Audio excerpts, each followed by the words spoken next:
Hey guys, मेरा नाम है विशाल दमन। स्वागत करता हूँ आपका अपने चैनल ट्रैप एंड टेक पे। यार आज का जो टॉपिक है बहुत ही यूजफुल एंड बहुत ही इन्फॉर्मेटिव होने वाला है आपके लिए, क्योंकि आज जिस टॉपिक पे हम बात करेंगे इस टॉपिक से रिलेटेड बहुत सारी कंफ्यूजन है यूट्यूब के ऊपर एंड बहुत सारे यूट्यूबर्स ने वीडियोस भी काफी बनाई हैं, बट काफी सारी चीजें वो मिस कर देते हैं। आज सारी चीजों को मैं यहाँ पे कवर करूंगा। जिस टॉपिक पे आज हम बात करेंगे वो है फेयर यूज पॉलिसी, या फिर मैं कहूँ फेयर यूज कॉपीराइट। मुझे मेरे एक सब्सक्राइबर ने नीचे कमेंट करके बोला था कि उन्हें फेयर यूज पॉलिसी के बारे में जानना है, तो मैं उन्हें शुक्रिया अदा करना चाहता हूँ कि उन्होंने मुझे ये टॉपिक कवर करने के लिए रिक्वेस्ट करा।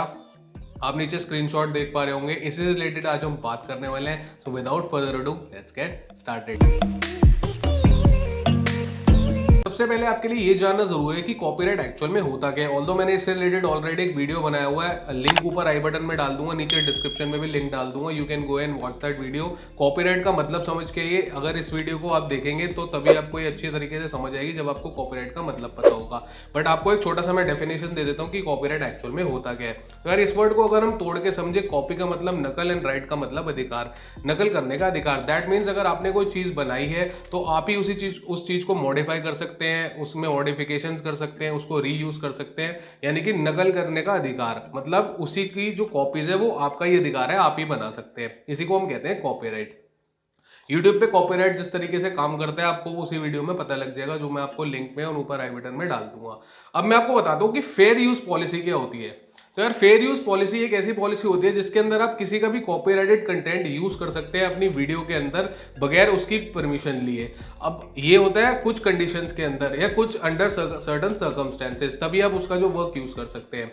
अब YouTube यहाँ पे कभी भी ये चीज डिसाइड नहीं करेगा कि आपका जो सिनेरियो है वो फेयर यूज के अंडर आ रहा है या नहीं आ रहा है। YouTube हमेशा इस बात को बोलता है कि YouTube यहाँ पे कभी भी डिसाइड नहीं कर सकते कि आपने जो कॉपीराइटेड वर्क यूज करा है किसी और का वो फेयर यूज के अंडर आएगा या नहीं आएगा। तो आपके दिमाग में क्वेश्चन आएगा कि यार अगर YouTube इस चीज को नहीं जज कर पा रहा है या नहीं बताता कि कौन सी चीज फेयर यूज के अंडर आती है, तो कौन बताता है? तो ये बताता है आपकी कंट्री का लीगल सिस्टम। अब मैं आपको बताता हूँ कि जब आप एक यूट्यूब चैनल पे काम कर रहे हैं या फिर आपका एक यूट्यूब चैनल है, आप यूट्यूब पे काम कर रहे हैं, तो दो चीजें होंगी आपके साथ जब आप किसी का कॉपीराइटेड कंटेंट यूज करोगे। पहला, अगर आपने अपने यूट्यूब चैनल पे यूज करा तो क्या होगा, ज्यादा से ज्यादा वो आपको स्ट्राइक्स देगा। जब मान लीजिए किसी का आपने कंटेंट यूज करा 3 या 4 वीडियोस के अंदर, वो आपको स्ट्राइक दे देगा। अगर उस बंदे ने आपको 90 डेज के अंदर 3 स्ट्राइक दे दी, क्योंकि एक जो स्ट्राइक होती है वो आपकी 90 डेज के लिए वैलिड होती है। अगर उसने 3 स्ट्राइक दे दी तो आपका चैनल जो है वो टर्मिनेट हो जाएगा एंड आपका यूट्यूब करियर खत्म। तो ये तो आपको हो गया कि YouTube के आपको क्या घाटा होगा। सेकंड चीज ये होती है कि कई बार ऐसा होता है कि जो कॉपीराइट ओनर है उसको संतुष्टि नहीं हो पाती, तो वो लीगल केस भी आपके ऊपर कर सकता है कि अगर आपने उसका कंटेंट यूज करा तो वो आपके ऊपर लीगल केस भी कर सकता है, आपको वो कोर्ट तक घसीट सकता है। तो इस केस में क्या होता है कि जो हमारे ऑनरेबल जजेस होते हैं वही इस चीज को डिसाइड करते हैं कि आपका सिनेरियो जो आपने उस बंदे का कंटेंट यूज करा है कॉपीराइटेड, वो फेयर यूज के अंदर आएगा या नहीं आएगा। अब मैं आपको यूट्यूब के बारे में बताता हूँ। गूगल या फिर यूट्यूब जो है गूगल का ही पार्ट है, तो हमारा गूगल जो है एक यूएस बेस्ड कंपनी है। तो यूएस के अंदर क्या होता है कि आप किसी का कॉपीराइटेड कंटेंट यूज कर सकते हो कुछ कंडीशन के अंदर, जैसे कि हो गया टीचिंग, क्रिटिसिज्म, रिसर्च, इन सारी चीजों के लिए अगर आप किसी का कंटेंट यूज कर रहे हो उसकी परमिशन लिए बगैर, तो हो सकता है चांसेस है वो फेयर यूज के अंडर आ जाए। इसी तरीके से जैसे यूएस में बोलते हैं इसको फेयर यूज, वैसे यूके के अंदर फेयर डीलिंग बोलते हैं। तो हर कंट्रीज की अपनी अलग अलग लीगल गाइडलाइंस है। इस चीज को वही बता सकते हैं कि उनकी कंट्री के अंदर या आप जिस कंट्री के अंदर अपने चैनल को ऑपरेट कर रहे हो वो डिसाइड करेंगे। कुछ कंडीशंस होती है उनको जजेस देखते हैं, उसी के बेसिस पे डिसाइड करते हैं कि आपका जो कंटेंट है वो फेयर यूज के अंदर आएगा या नहीं आएगा। अब वो कंडीशंस क्या होती है, तो जो कंडीशंस मैं आज आपको बताने वाला हूँ, मेजॉरिटी ऑफ दी कंट्रीज में जजेस इन्हीं कंडीशंस को देखते हैं। जब आपका केस उनके पास जाता है वो डिसाइड करने से पहले इन चीजों को ही देखते हैं कि आपका जो कंटेंट है या आपका जो सिनेरियो वो फेयर यूज के अंदर आएगा या नहीं आएगा। अब वो क्या चीज है एक एक करके आपको बताता हूँ।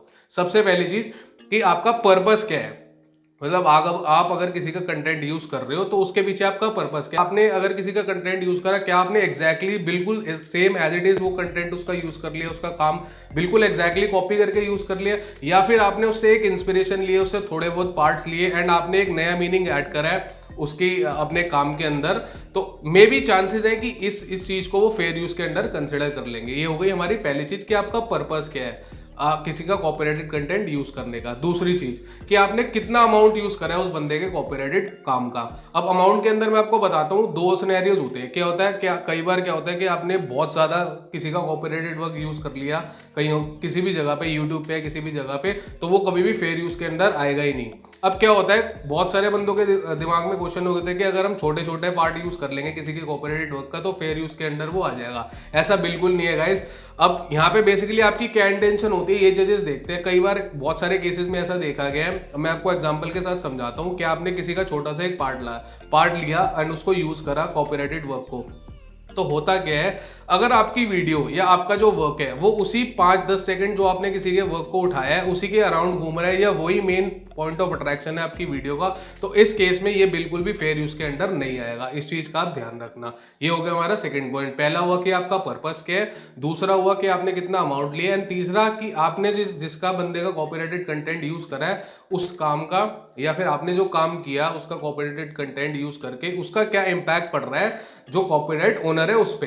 अब इंपैक्ट क्या होगा मैं आपको बताता हूँ। इस केस में क्या होता है, जजेस ये देखते हैं कि आपने जो काम करा है उसके कॉपीराइट कंटेंट को यूज करके उससे क्या उसके प्रॉफिट मेकिंग पे फर्क पड़ रहा है या उसको प्रॉब्लम आ रही है प्रॉफिट मेकिंग में, तो इस केस में ये बिल्कुल भी फेयर यूज के अंडर नहीं आएगा। अब मैं आपको बताता हूँ कि YouTube फेयर यूज प्रोटेक्शन क्या होता है। होता क्या है कि YouTube के पास बहुत सारी टेक डाउन रिक्वेस्ट आती है जिसके अंदर क्लियरली विजिबल होता है कि आपका जो कंटेंट है वो फेयर यूज के अंडर आ रहा है। अब YouTube अपनी तरफ से एक एफर्ट ये करता है यहाँ पे कि जो भी बंदा आपको कॉपीराइट स्ट्राइक या कॉपीराइट क्लेम दे रहा होता है, YouTube हमेशा उसको ये चीज बोलता है कि आप जिस बंदे को कॉपीराइट स्ट्राइक दे रहे हो सामने वाले को, क्या आपने फेयर यूज पॉलिसीज को कंसिडर करा उसको स्ट्राइक देने से पहले या स्ट्राइक देने से पहले जब आप सोच रहे हो क्या आपने फेयर यूज पॉलिसीज को कंसिडर करा है, या आपने पूरी एनालिसिस करी है उसको स्ट्राइक देने से पहले कि हाँ भाई उसका जो कंटेंट है सामने वाले जिसको आप कॉपीराइट स्ट्राइक का क्लेम दे रहे हो क्या वो फेयर यूज के अंडर आ रहा है या नहीं आ रहा है। इस चीज को आपने ध्यान रखा है या नहीं। यूट्यूब हमेशा जो कॉपीराइट स्ट्राइक देने वाला है क्लेम देने वाला बंदा उसको हमेशा ये चीज रेकमेंड करता है यहाँ पे। अब मैं लास्ट में आपके बहुत सारे मिथ है जिनको क्लियर करूंगा कि यार ऐसी बहुत सारी चीजें जो लोगों के दिमाग में डाउट रहता है यहाँ पे यूट्यूब के ऊपर कि ये चीजें फेयर यूज के अंदर आएंगी या नहीं आएंगी। सबसे पहली चीज मैं आपको बताता हूँ, बहुत इंपॉर्टेंट चीज है, ध्यान से सुनना। लोगों के दिमाग में बहुत ज्यादा डाउट रहता है कि हम अगर किसी बंदे के कॉपीराइटेड कंटेंट किसी बंदे का यूज कर रहे हैं, हमने उसको क्रेडिट दे दिया तो हमें पूरी लिबर्टी मिल गई उसका कंटेंट यूज करने के लिए। तो गाइस ये बिल्कुल गलत है। अगर आप किसी को क्रेडिट दे भी देते हो आपको कभी भी कोई ये नहीं बोलेगा कि आपको पूरी फ्रीडम है आप उसका कॉपीराइटेड कंटेंट यूज कर लो। ये बिल्कुल गलत है, ये फेयर यूज के अंडर नहीं आता। क्रेडिट देने का मतलब ये नहीं है, ये एक आप इंसानियत के नाते बता रहे हो कि यार ये जो चीज है इस बंदे ने बनाई है, ये उसका एक्चुअल ओनर है, बट दैट डजंट मीन कि आप उसका कंटेंट यूज कर सकते हो। ये हो गई हमारी पहली चीज। दूसरी चीज कि कई बार ऐसा होता है कि लोगों के दिमाग में एक डाउट होता है कि यार हमने जब किसी का कंटेंट यूज करा, अब कई लोग ये सोचते हैं कि यार हम अपनी वीडियो को अगर मोनेटाइज ही नहीं कर रहे तो हमें कॉपीराइट स्ट्राइक या कॉपीराइट क्लेम नहीं आएगा। तो यार ऐसा बिल्कुल भी नहीं होता। नो मैटर आप अपनी वीडियो को मोनेटाइज करो या मोनेटाइज ना करो, इससे फर्क नहीं पड़ता। अगर आपने मोनेटाइज नहीं भी करा एंड किसी का कंटेंट आपने कॉपीराइटेड कंटेंट स्पेसिफिकली यूज करा है तो आपको चांसेस है कि कॉपीराइट स्ट्राइक एंड क्लेम जरूर आएगा। अब तीसरी चीज, काफी सारे हमारे YouTube के ऊपर रोस्टिंग चैनल्स भी होते हैं। तो आपके दिमाग में एक क्वेश्चन आएगा कि यार रोस्टिंग चैनल्स भी तो कंटेंट यूज करते हैं ना अलग अलग बंदों का, तो उनको क्यों नहीं कॉपीराइट स्ट्राइक आता। तो मैं आपको बताता हूं कि यार इंडिया के अंदर भी आप क्रिटिसिज्म के लिए टीचिंग के लिए आप यूज कर सकते हो कॉपीराइटेड कंटेंट, बट यूट्यूब पहले इन चीजों को नहीं देखता, बट आजकल यूट्यूब अपनी पॉलिसीज को लेकर बहुत ज्यादा स्ट्रिक्ट हो गया। तो मैं एक चीज आपको रिकमेंड करूंगा, अगर आपका रोस्टिंग चैनल है आप प्लीज कोई ना कोई एक रिटर्न परमिशन लीजिए। आप जिस बंदे पे भी रोस्ट बना रहे हैं उससे रिटर्न परमिशन ले लीजिए, क्योंकि आपके पास कोई ना कोई प्रूफ होना चाहिए। क्रिटिसिज्म के अंदर भी बहुत सारी चीजें होती है कि अगर आप सामने वाले बंदे को उसके सेंटिमेंट्स को ठेस पहुंचा रहे हो, उसके रिलीजन को ठेस पहुंचा रहे हो, या फिर उसको किसी तरह से आप हैरास कर रहे हो, तो इस केस में क्या होता है आपको कम्युनिटी गाइडलाइन स्ट्राइक दे सकता है वो सामने वाला बंदा। तो मैं आपको यही रिकमेंड करूंगा कि आप जिस भी बंदे पे रोस्ट बना रहे हो उससे एक रिटर्न परमिशन ले लो, ताकि आपके पास एक प्रूफ हो कि यार आपने उससे परमिशन ली है, देन ही आपने उसको रोस्ट करा है। ये हो गया हमारा रोस्टिंग चैनल्स के बारे में। अब चौथी चीज मैं आपको बताऊं कि आपने बहुत देखा होगा कि बहुत सारे रिएक्शन चैनल्स भी होते हैं यूट्यूब पे। तो यार यहाँ पे एक चीज आपको समझाता हूँ, आपके दिमाग में ये डाउट जरूर आया होगा कि यार वो तो पूरी वीडियो पे ही रिएक्शन देते थे तो उनको कभी कॉपीराइट स्ट्राइक के क्लेम क्यों नहीं आता। मैं आपको बताता हूँ, जैसे कि मैंने प्रीवियसली आपको जो पॉलिसीज अभी बताई हैं, अब यार इसमें क्या होता है कि उसमें ना जो भी बंदा जिसका भी रिएक्शन चैनल होता है उसमें क्लियरली दिख रहा होता है कि जब भी आप कोई रिएक्शन चैनल खोल के देखोगे उनकी वीडियोस देखोगे तो जो जिस वीडियो पे वो रिएक्ट कर रहे होते हैं, जिस फिल्म पे वो रिएक्ट कर रहे होते हैं, जिस क्लिप पे वो रिएक्ट कर रहे होते हैं, वो एक छोटी सी क्लिप उन्होंने नीचे लगाई होती है। तो इस केस में क्या होता है कि यूट्यूब को क्लियरली पता होता है कि जो सेंटर पॉइंट ऑफ अट्रैक्शन है वो गाना नहीं है, बल्कि उनका रिएक्शन है, जो कि वो रिएक्शन दे रहे हैं, लोग उनके रिएक्शन को देखने के लिए उनकी वीडियो पे आ रहे हैं। इसीलिए ऐसे जो चैनल्स है रिएक्शन या फिर रोस्टिंग चैनल, वो मोनेटाइज भी हो जाते हैं। तो यार उम्मीद करता हूं ये सारी इन्फॉर्मेशन आपको अच्छी लगी होगी एंड आपके काफी सारे डाउट्स मैंने यहाँ पे क्लियर करे होंगे। अगर आपको अभी भी लगता है कि कोई ऐसी चीज है जो मैं कवर नहीं कर पाया हूं, तो प्लीज आप मुझे कमेंट करके नीचे पूछना। I will be more than happy to answer all your questions. The comment section is all yours. And at last video and करने से पहले एक चीज आपको बताना चाहता हूँ कि यार अभी भी हमारा गिव अवे चालू है। अभी हमारे 100 सब्सक्राइबर्स पूरे नहीं हुए हैं। प्लीज 100 सब्सक्राइबर्स जल्दी से जल्दी करवा दो। इस वीडियो को ज्यादा से ज्यादा शेयर करो। As soon as we hit 100 subscribers हम एक MI ईयरफोन्स का गिव अवे करेंगे, जिसमें पार्टिसिपेट करना बिल्कुल ही ईजी है। जो लोग इस चैनल पे नए हैं उनको बताना चाहता हूँ मैं, इस चैनल पे जितनी भी वीडियोस है उस पर जाके आप कमेंट कर सकते हो उस वीडियो के बारे में या फिर चैनल के बारे में, आपको जो भी अच्छा लगता है। मुझे जो कमेंट अच्छा लगेगा मैं उस बंदे को स्पेसिफिकली वो ईयरफोन्स दे दूंगा। तो एंड करते हैं अपनी वीडियो को। Thanks for watching the video. Sayonara. I got this one, that one, damn, it's gonna be a long night. Yeah.